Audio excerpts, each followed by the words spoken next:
With over 300 cards in the Kingdoms trading card game, there are 10 that stand as the best amongst them all. Now to make this top 10 list, kind of my criteria was, if this card is played, what type of reaction does it generate from your opponent? Because if it generates a reaction of, oh my gosh, or it's preventing you from playing a card because you know what your opponent has, then I think that constitutes as a criteria to make the top 10. I should also mention one additional criteria for this list is that if the card is straight up banned, such as library and a couple other cards, then it is not included on this list because it no longer is usable. But I think you get the reason or the idea why it's banned in the first place, because the card simply was way too good. Okay, so to start off the top 10, at number 10, I have the card Wheat. Now, Wheat is a kind of a hand trap spell, if you're familiar with that trading card game terminology, and it came out in set 2.5. Wheat was created for the sole purpose of giving yourself an answer to those problem cards that have so far come out in sets 1 and 2. And when set 3 comes out, it's going to be a great card to deal with some problem cards there. Wheat gives you the ability to destroy cards that have effects, and effects are the just standard size font, non-bolded font on cards, and there's a lot of cards that just have effects, or if they have an ability, some of them do have an effect as well. Now, while Wheat is a very powerful hand trap card, and upon its release it was immediately limited to 1, people hold on to it because people know if they're playing the Kingdom of Linford, they're going to save it for Bar Bouncer, they're going to save it for other difficult cards such as Lancer, and any kingdom that you're playing, because people know what the top cards are in each kingdom, people just save it for those staple cards in each kingdom, and that's why I have it at number 10, because I don't think it really disrupts the whole entire game, yet it is a very powerful card. At number 9, I have the token Nanny Goat. Nanny Goat came out in set 2. It was the first card that I made based off of someone that I know that is my wife, because her younger sister growing up used to call her Nanny Goat instead of Candace. Now, what makes Nanny Goat such a unique token is that it allows you to get value out of your tokens that become useless, because you can only have 2 tokens in the game of Kingdoms on the field at a time. And so if sometimes you get tokens in your hand or they're in your graveyard and you can't do anything with them, what Nanny Goat allows you to do is to extend your turn beyond the magicka that you started out your turn with. And so I've seen people use this to really get ahead or jump right back into the game by having a bunch of magicka to play extra battle cards, extra spells, and maybe even bring out a legend. And that is why I have Nanny Goat out at number 9. Going up the list, at number 8, I have the spell Successful Hunt. Now, Successful Hunt is a spell that is for the Kingdom of Cludes. It came out in set 2. Successful Hunt, I would argue, is probably the best card draw spell, maybe card in the game, and that's why it is now limited to 2.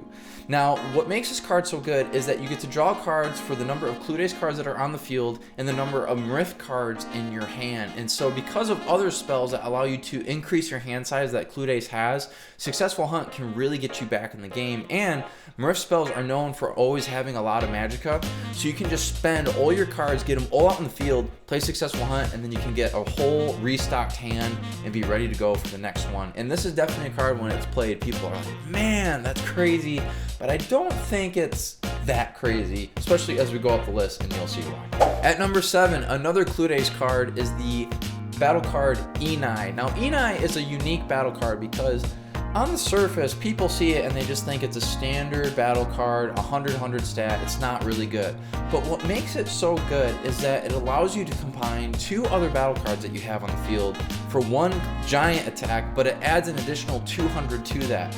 So what's really great, especially from Rift Kingdoms, Furbish and Cludes so far, and then the Kingdom of Reach coming out in set 3, which will be released soon, those battle cards are notorious for not having really high stats to begin with. And so for the ability to combine and take out some big beaters, some really aggressive cards that maybe Borum Kingdoms have, or really defensive cards that Tanis Kingdoms have, this is a great way to get over that, or sometimes deliver that one-time kill shot at a Sacred to really get you in front of the game. And whenever that card is played, again, it's kind of a sleeper, but once people realize what it does, people will waste resources and attacks on that card because they don't want you to do what you just did. At number 6, I have Time Scribe. Now, Time Scribe came out in set 1, and Time Scribe is a card that only does good when it is in your graveyard, because what it allows you to do is right before your opponent goes into their attack phase, or while they're in their attack phase, you can now send that card from your graveyard to the Forgotten to completely end your opponent's attack phase and thus end their turn. And this is such a great card because it allows you to stay in the game for at least one more turn, or potentially save a battle card or your sacred that you don't want destroyed quite yet because of an effect or an ability that it has. I do want to take a quick pause in this video. If this is your first time checking out the Kingdoms Trading Card Game YouTube channel, or you have been a long-time subscriber, I want you to know that I have put all my videos in different playlists. If you're into gameplay videos, pack openings, art videos, or vlogs, check out the playlist below and watch. I have plenty of content for you guys that will keep you entertained, so go check it out. Also, go to the Game Crafter if you want to get your hands on your very own Kingdoms TCG products. I currently am revamping all the starter decks. 2 of them are available so far, as well as some collector's packs, so go check it out. Everyone runs this card. You're only allowed 1 of them in your deck, and everyone knows the moment it gets sent to the graveyard that they have to be aware of that. And sometimes you're lucky if your opponent forgets that they have it in their graveyard and you can sneak in for a quick attack, and that's why I have Time Scribe at number 6. At number 5, starting to get to some controversial cards, is Oola the Rebel. Oola the Rebel came out in set 2. It is a neutral battle card, and what makes this card so good is, one, it has great stats to begin with as a set 2, and it's a little bit on the expensive side, but for what it does, it is worth it. Now, what it does is, when it comes to the field, your opponent has to choose 2 cards that they've called to the field, so tokens, battle cards, legends, and secret spells, and they have to put them back in their hand. And so this is just kind of a great way to clear your opponent's board state.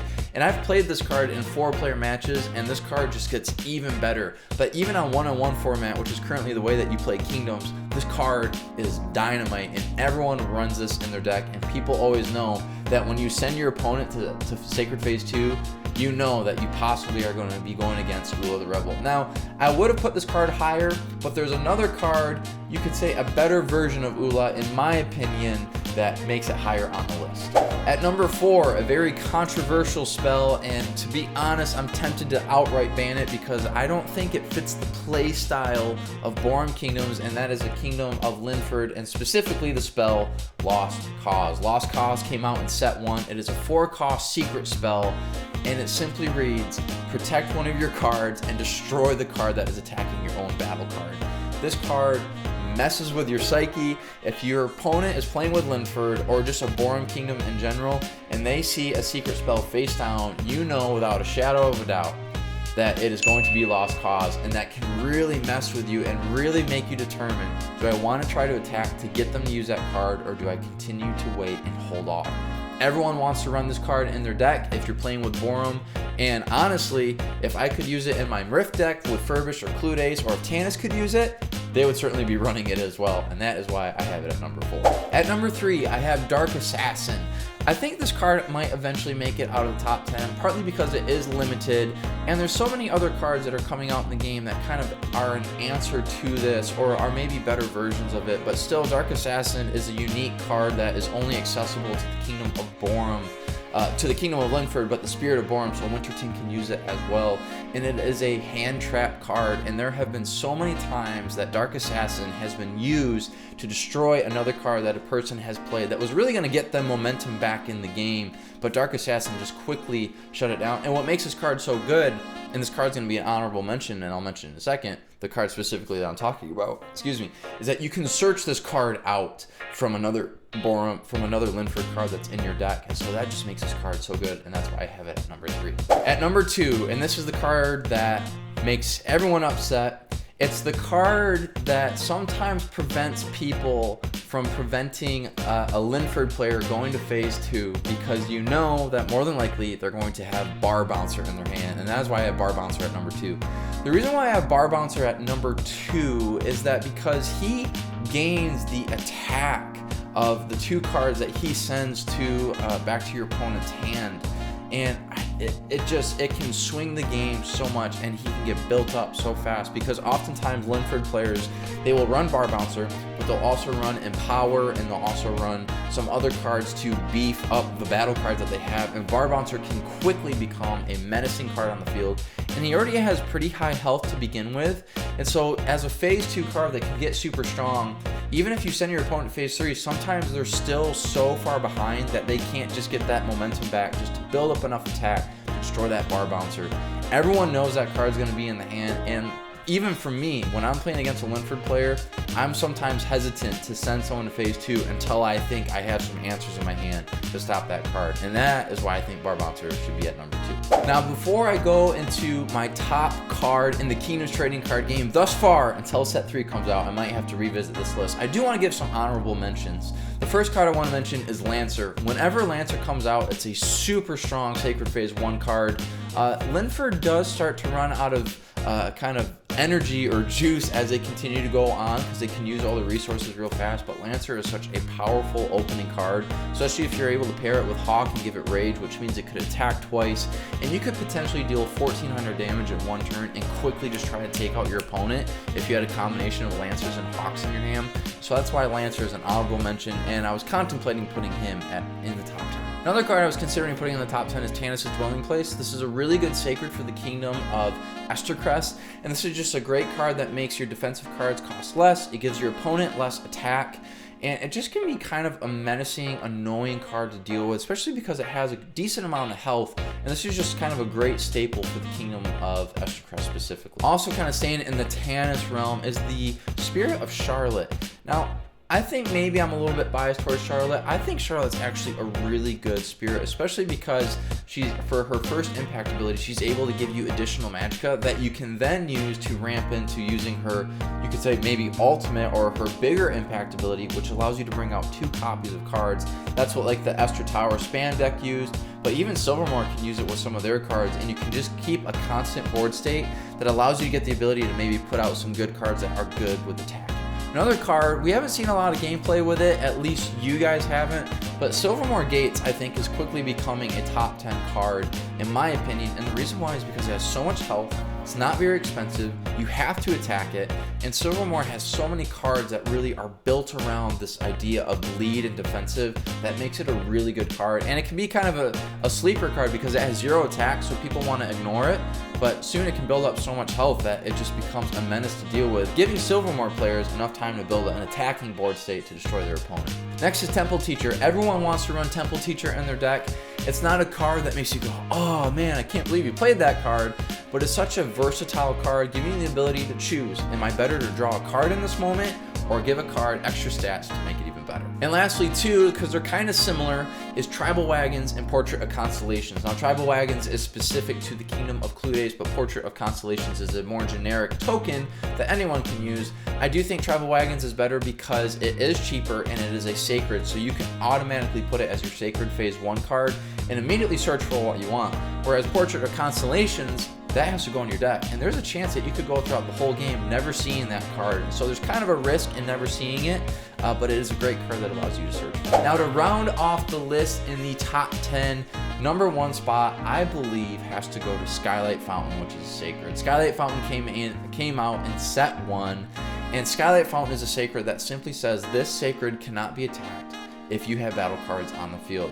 Every single person that plays the game that knows at least of or is aware of the meta in the game, they know that Skylight Fountain should be run at Phase 3. Some people run it at Phase 2 because they're confident enough in their deck that they're not going to get to Phase 3, or they just know that if they get to Phase 3 that they're going to lose no matter what because they're strongest in Phase 1 and Phase 2. But Phase 3 allows you to stay in the game. I truly believe that if it wasn't for Skylight Fountain, especially Boron Kingdoms would not be as good as they are. But even for defensive kingdoms such as Estercrest and Silvermoor, which are Tanis kingdoms, and even Furbished or Rift kingdoms such as Furbished and Cluedace, they can really benefit from Skylight Fountain in Phase 3 as well, because they can use cards to just kind of control the board state and try to stay in the game just a little bit longer. And so that is my top 10. I'm curious, do you agree with my top 10 list? Do you disagree? What cards do you think should be in the top 10? What cards do you think I put too high or put too low? Or what are some other honorable mentions? I do want to end this video with a Bible talk, and I want to simply just talk about this idea of going to church and the benefit that it has. You know, I'm in a unique season of my life where my wife and I are trying to find a new church to attend. And, you know, when you don't go for so long, it's hard to get back in that rhythm. And honestly, it's nice having days off. It's nice having your Sundays back. But we both realize the importance in being together with other believers and worshiping God all together and just just getting some good smiles and hugs from other people, getting encouragement, and having someone teach or have someone preach and speak out of the Bible and tell you what Scripture has to say. You know, we're very much like what Scripture says. All of us that are in the ministry, we're all like sheep. And God has blessed us with people that we call pastors or ministers or priests, depending on what realm in the Christian realm you are in. That their role in this life is to look after us and to nourish us and to feed us with truth from God's Scripture. Because sometimes life for us, for those that aren't in ministry, for those that don't work at a church, sometimes it's hard to stay in Scripture, stay reading the Word.